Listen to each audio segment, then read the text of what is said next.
View point. మన దేశంలో చాలా మందికి టీ తాగే అలవాటు ఉంది.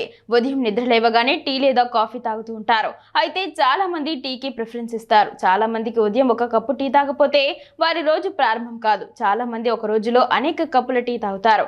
అయితే బరువు పెరుగుతున్నట్లు గమనించినప్పుడు అందరూ టీ మానేయమని సలహా ఇస్తారు. కొంతమంది టీ తాగే పరిమాణాన్ని తగ్గిస్తారు, ఎందుకంటే వారికి టీని పూర్తిగా మానేయడం కష్టం. అయితే బరువు తగ్గడానికి టీ మానేయడం కరెక్టా? టీ అనేది సాధారణంగా చాలా తక్కువ క్యాలరీలు ఉండే పానీయం. సరైన పద్ధతిలో తాగితే బరువు తగ్గడానికి ఇది సహాయపడవచ్చు కూడా.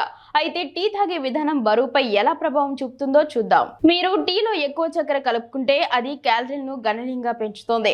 రోజుకు చాలా కప్పుల చక్కెర టీ తాగడం వల్ల తెలియకుండానే అధిక క్యాలరీలు శరీరంలోకి చేరి బరువు పెరగడానికి దారితీస్తుంది. ఫుల్ ఫ్యాట్ మిల్క్ లేదా క్రీమ్ వాడడం వల్ల టీలో కొవ్వు, క్యాలరీలు పెరుగుతాయి. అధిక కొవ్వు, పాలు వాడడం బరువు పెరగడానికి కారణం కావచ్చు. మార్కెట్లో లభించే రెడీ టు డ్రింక్ టీ పానీయాలు లేదా స్వీట్ అండ్ టీలు తరచుగా అధిక చక్కెర, క్యాలరీలను కలిగి ఉంటాయి. టీతో పాటు బిస్కెట్లు, సమోసాలు, స్వీట్లు వంటి అనారోగ్యకరమైన స్నాక్స్ తీసుకోవడం వల్ల కూడా బరువు పెరుగుతారు. అసలు సమస్య టీతో కాదు, దానిని తయారు చేసే విధానంతో ఉంది. అలాంటప్పుడు టీతో తయారు చేసే విధానంలో కొంచెం మార్పు చేస్తే సరిపోతుంది. అంతేకాని టీ తాగడం మానేస్తే బరువు తగ్గుతారనేది వాస్తవం కాదు.